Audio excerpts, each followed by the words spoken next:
The statements we're about to show you are from the Holy Qur'an, and is said to be the official, unchanged, pure word of God, revealed over 1400 years ago. Claiming to be the word of God is a heavy statement, and without proof, or if a single contradiction is found within the book, the apparent word of God will be proven false. So without further ado, let's put the book to the test.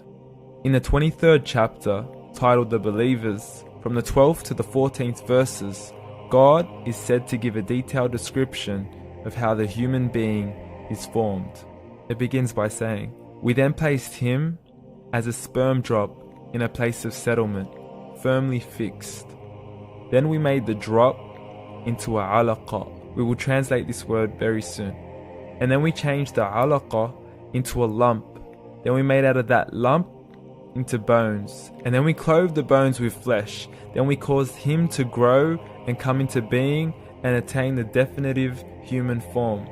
In the 21st century, we can now safely say that this verse is clearly describing the process of human development in correct chronological order. However, what we should be paying attention to in particular is the second stage, referring to the development of the embryo. The specific word used to describe the embryo in this verse is the word alaqa. The word alaqa, when translated into English, can mean three separate things. Firstly, a blood clot, or to be suspended, that is to be hanging or clinging to something, or thirdly and finally, a leech. Now, all three definitions don't come anywhere near what we perceive to be the human embryo. So, why are these words used, and what significance do they share with the human embryo? Can the embryo be described as a blood clot? Well, what do you think? In the 3rd week of embryonic development, a tubular heart joins with the blood vessels to form a primordial cardiovascular system, and by the end of the 3rd week, the blood is circulating and the heart begins to beat on day 21. The first thing that comes to mind in regards to being suspended or hanging is the umbilical cord. But we can't use that example because we are simply referring to step 2, before the baby has even formed. But we now know today that the umbilical cord is formed from the connecting stalk. And the connecting stalk is formed as soon as the embryo is formed. The embryo's connecting stalk has even been described by John Allen and Beverly Kramer as an object to suspend the developing embryo in the extra-embryonic column. So an embryo is suspended and does have a strong resemblance with the blood clot. What on earth would an embryo have to do with a leech? Figure A shows the structure of an embryo at 25 days. Figure B shows a leech.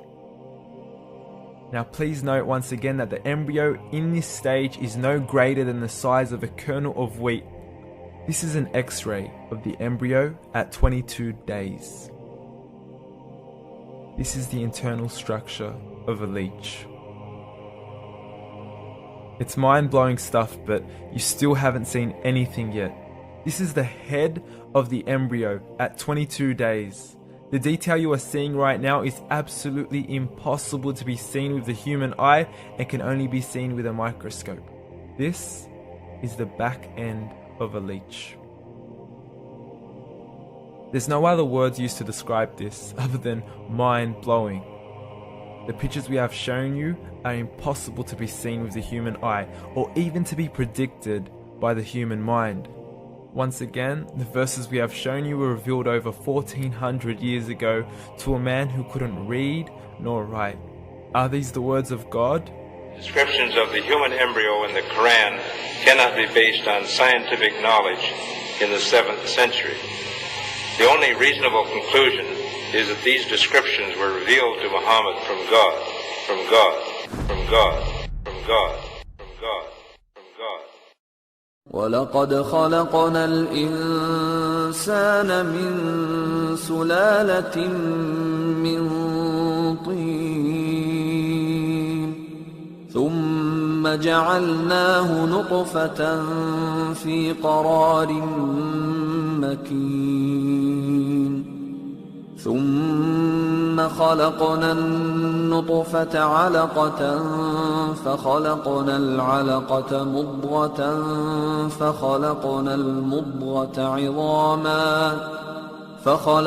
المضغة عظاما فكسونا العظام لحما ثم أنشأناه خلقا آخر فتبارك الله أحسن الخالقين। और हमने इंसान को मिट्टी के खुलासे से पैदा किया है, फिर उसको एक मजबूत और महफूज जगह में नुत्फा बनाकर रखा, फिर हमने नुत्फे का लोथड़ा बनाया, फिर लोथड़े की बोटी बनाई, फिर बोटी की हड्डियां बनाई, फिर हड्डियों पर गोश्त पोस्त चढ़ाया, फिर उसको नई सूरत में बना दिया। सो बड़ा बरकत वाला है अल्लाह, जो सबसे अच्छा बनाने वाला है।